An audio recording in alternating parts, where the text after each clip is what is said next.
And I think it's important to say that, anyone who has experienced or been in the United States for any period of time and experienced this country's history and knows it cannot have believed that it would be easy to elect a woman president, let alone a woman of color. Let's just be clear. And nothing that was true yesterday about how flawlessly this campaign was run is not true now. I mean, this really was an historic, flawlessly run campaign. Queen Latifah never endorses anyone. She came out and endorsed. She had every prominent.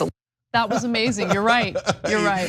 When she said flawless the second, he was like, okay. And then she said Queen Latifah, and it was like, but you know what? On MSNBC, you're not allowed to correct her. You're not allowed to say, Joy, what the hell are you talking about, right? Certainly. She got more white votes. Kamala Harris got more white votes than Obama did. She lost the majority of Latino men. She lost 20% of black men. It was minorities. And it's not, and look, we never play that MSNBC game of blame the voters. Right. No, we're saying that you didn't deliver for those folks. Exactly, yes. Joy Reid and many other woke TV hosts out there are absolutely losing their minds over the Donald Trump victory in the 2024 presidential election, as expected. We all thought the meltdowns were going to be glorious. We all thought they were going to go absolutely insane. I think they over-delivered on how insane it has been. It has been absolutely wild. In this video, we have Ana Kasparian going after these woke idiots for the rhetoric that they are spreading. You would think that because they lost this election so handily, because they lost not just the Electoral College, but also the popular vote by a good margin, that they would maybe rethink the propaganda, maybe rethink the narrative, maybe rethink the strategy a little bit. But in fact, they're just doubling and tripling down on the strategy of just shaming people, name calling people who don't vote the way that they want them to vote, calling them racist, misogynistic, all this stuff. And Ana Kasparian and Cenk Uygur have had enough of it, especially Ana Kasparian. Let's get into this clip here where Ana Kasparian absolutely destroys Joy Reid and the rest of the woke TV hosts out there who are still spreading this absolute ridiculous narrative, ridiculous propaganda. Let's check it out. One of my favorite lines. It's like an ESPN classic. She ran a perfect campaign. She got Queen Latifah. What more could any candidate do? And then she added, she had every prominent celebrity. Totally oblivious to the fact that nobody gives a goddamn about your stupid celebrities. You care about them because you're like, oh, celebrities, oh my God. You guys are so precious, right? But what does a guy who's a steel worker in Pennsylvania care about Queen Latifah or even Beyonce or whatever? So look, I don't mind the celebrity endorsements. Maybe they help around the edges. Maybe Taylor Swift got some younger voters in, although younger voters didn't show up to vote because they didn't get anything from the Democratic Party. They would have much preferred student debt relief than Queen Latifah or Beyonce, okay? But and it's not to say that there aren't some racists that voted against her because she's black, and there is some misogynists and sexists who voted against her because she's a woman. Of course there are, right? But was that the driving force in this election? No, the fact that they didn't deliver and that they thought just getting a bunch of celebrities around themselves and having corporate CEOs sign a letter saying she's great and getting Dick Cheney and Liz Cheney to say how wonderful they were and raising $1 billion meant that you ran a perfect campaign. Those are not the ends, those are the means. And they're not even the correct means. But they can't see straight. To be fair, I was gonna say at MSNBC, but I don't know if I'm over extrapolating, but when Joy Reid said the Queen Latifah line, it looked like Chris Hayes went like, okay. Can we watch it again? Yeah, or when she said she ran a flawless campaign. Let's rewatch it. I'm curious to see if I'm right about that or not. I will say really quickly before we get into that clip there, Ana Kasparian seems awfully happy that Donald Trump won. Most lefties out there, like Cenk Uygur, seem very distraught, seem very defeated. All of these woke TV hosts are melting down. The View dressed up as if it was a funeral yesterday, their first show since the election. Ana Kasparian smiling and laughing and making jokes.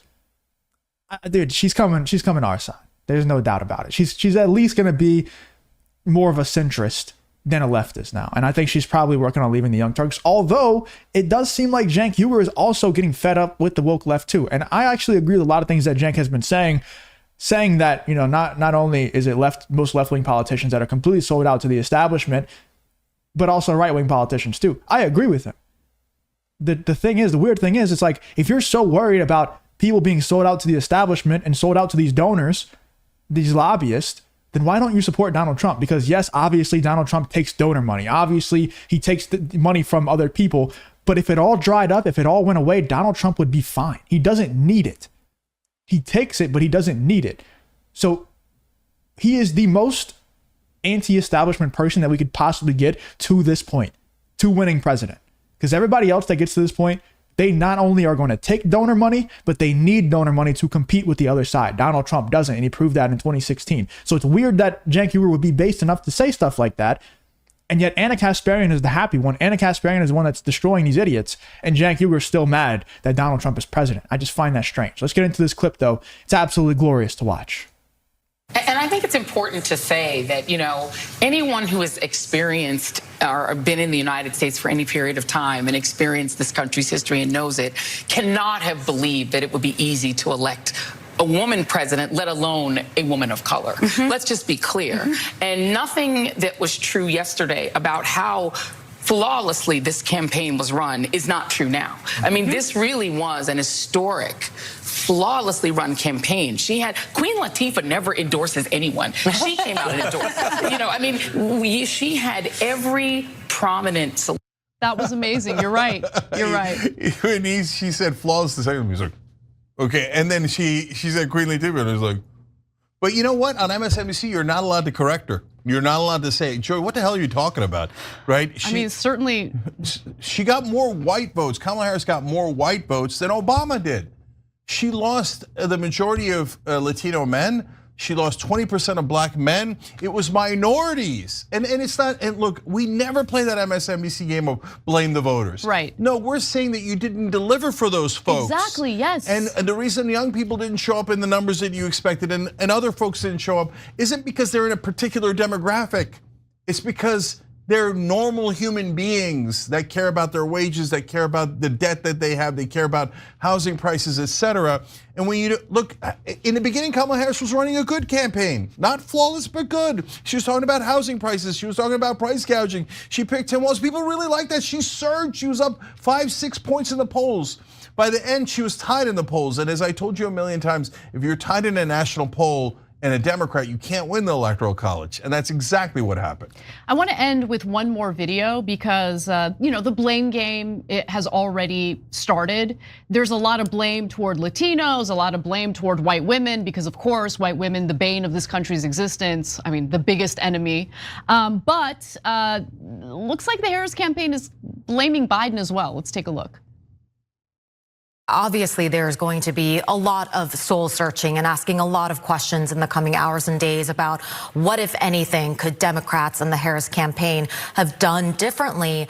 One thing that we are clearly already starting to see take place is finger pointing and the blame game. And a lot of that is going to be directed at President Biden. And this is even coming from some folks inside of the Harris campaign. One senior official I just talked to said Biden will hold. If you enjoy content like this, then make sure you leave a like and subscribe to the channel. It really does help me out a ton. Let's get back to the video. A lot of blame for it. And frankly, they said he should. When his performance completely blew up at the CNN debate over the summer, he had no choice, ultimately was forced to get out of the race. And that's why we ended up having this very truncated Kamala Harris campaign in the first place. And Democrats are looking back on all of this and thinking, what about that parallel universe where Joe Biden had not sought a second term and there had been a full Democratic primary contest where the party actually chose whoever they thought was going to be the strongest person to run a full campaign.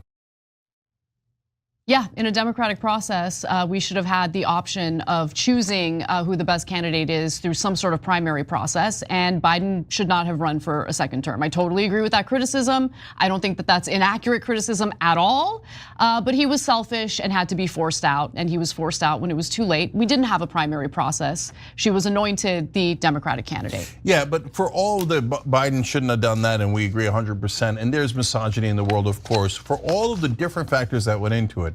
They're all making giant excuses for Democratic leadership because MSNBC does propaganda. These are the same people who told you that Joe Biden was young and dynamic and had no problems at all. And they said, we meet with him behind the scenes and he'll talk for 3 hours and be the most, and then he goes on and debates, says, we're gonna defeat Medicare, right? So they're literally lying on purpose. And here they are, they're running interference for Democratic politicians so you don't blame the person who actually ran the campaign and the consultants and the lobbyists who ran those campaigns, because they're best friends with the people that work at MSNBC. There was no soul searching. All there was finger pointing. If they did soul searching, they'd figure out why they actually lost this race, which is that they did not appeal to the voters enough and they did not deliver enough for the voters. And instead, all they did was these semantics of Queen Latifah and we love celebrities and CEOs. That's why you should vote for us. It's crazy to me that they're completely correct. Ana Kasparian and Cenk Uygur were completely correct. They would have been way better off with an actual Democratic primary.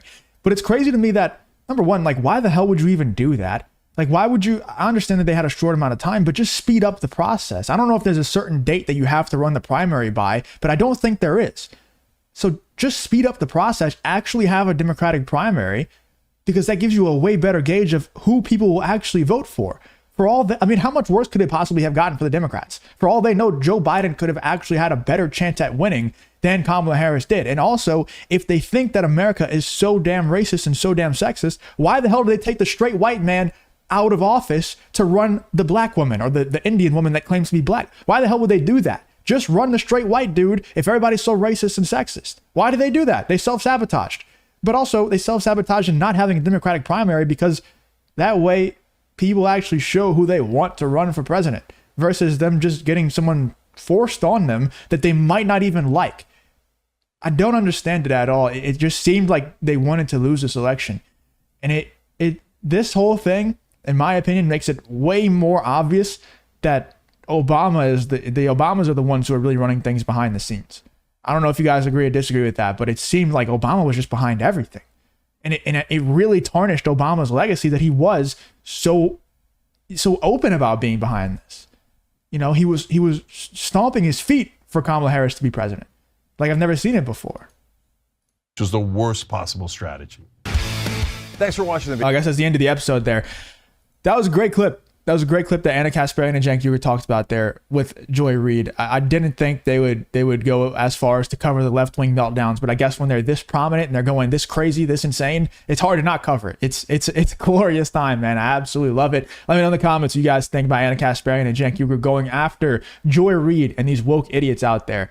It's cool to see. It's cool to see. I know most people at the Young Turks are not going to do that. They're not going to go after these other left-wing woke commentators out there. But it's cool to see that at least Ana Kasparian and Cenk Uygur are calling them out for the BS. I hope they don't listen. I hope the leftists continue down the path of Joy Reid, continue to double, triple down on identity politics, on calling the people who didn't vote for them racist and sexist.